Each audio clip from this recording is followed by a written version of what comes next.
In today's video, let's look at compact fire kits in a tin.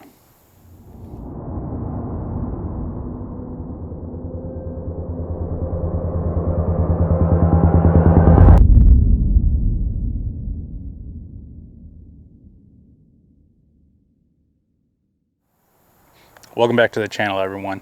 So in today's episode, we are going to talk fire kits.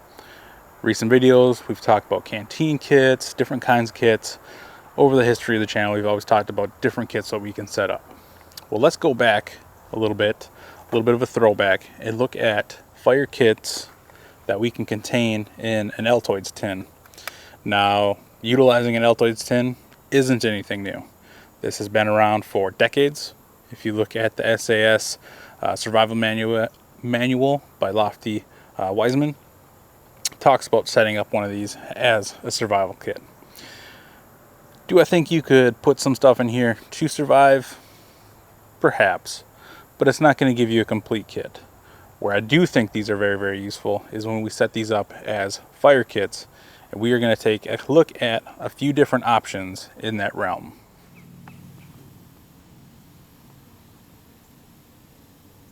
Alright, so I just have a top-down view of all 4 containers opened up here. Now, see with my old tin that I've had for, I couldn't even tell you how many years at this point, I have a bunch of charred material in here. And you can see some of it is pretty pulverized.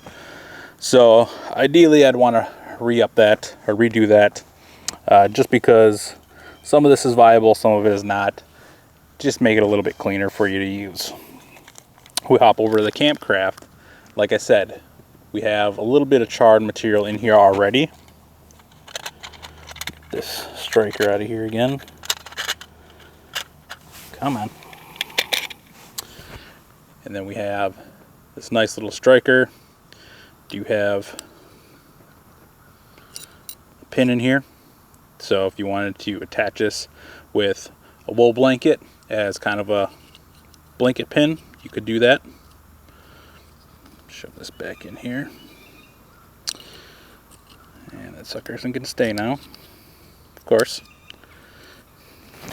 You can see, get multiple different pieces of rock in here, so we can use this to strike that steel, create some sparks if we had another tin like this, or that char material that comes within the kit itself. And then we take a look at Buckeye Bushcraft's trusty old Bic. Don't need to go over that. We got the wet fires, the steel wool, which, keep this in mind, this will make an appearance again in another video. That little 3-4 inch ferro rod, and then we have that Fresnel lens right at the bottom there. So a pretty complete kit, all right there, and more modern. And then we have the Coglins, little chunk of jute, El Cheapo ferro rod, the pocket bellows, and then that brick of magnesium. Now, a thing to consider with this brick of magnesium, I see it stated all the time that this is kind of an antiquated or old school type of fire starter. And yes, there are some better options on the market nowadays, but something I want you to consider. Although our ferro rod does contain magnesium as part of the makeup of the ferro rod itself, we can utilize this magnesium in conjunction with that ferro rod to create a really, really hot flash tinder.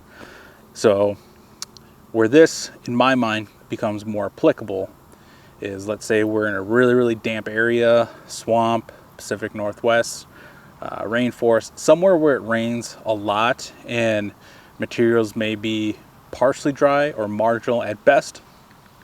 We can shave down some of this magnesium bar, strike it with the ferro rod, thus preserving our ferro rod.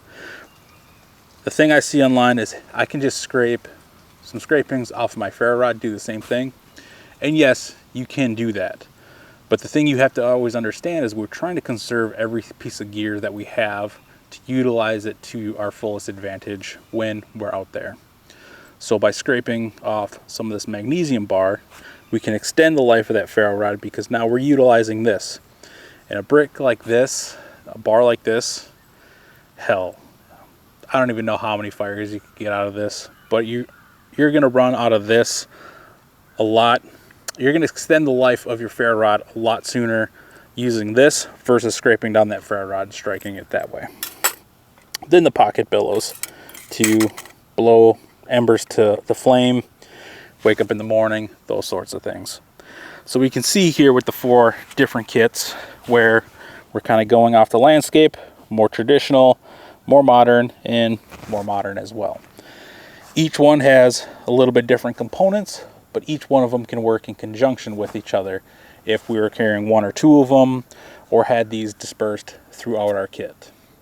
So that is just 4 styles of fire kits that we can utilize in Altoids tins. Now, I could sit here, do a how-to video, but I think we're all smart enough to figure out how these all work.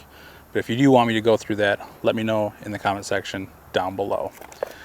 My main thought process with this and the other kit videos that I have done recently, and some of the ones that I'm incorporating throughout the mishmash of videos that I'm putting out right now, is they're all establishing some theory, some mindset stuff behind the kit that we're carrying, because that's extremely important when we're putting together our go bag, our get home bag, our survival bag, our bushcrafting kit, our get home bag, call it whatever you like. Our intention behind the use of that gear is critical. Are we just carrying something because we read it online or so-and-so said we should carry that? Or does it fit within what we're doing? I'm always a firm believer, the more tools that we can have in our toolbox, the better we can adapt to the situations as they change. So that is the main thought process with some of these kit videos.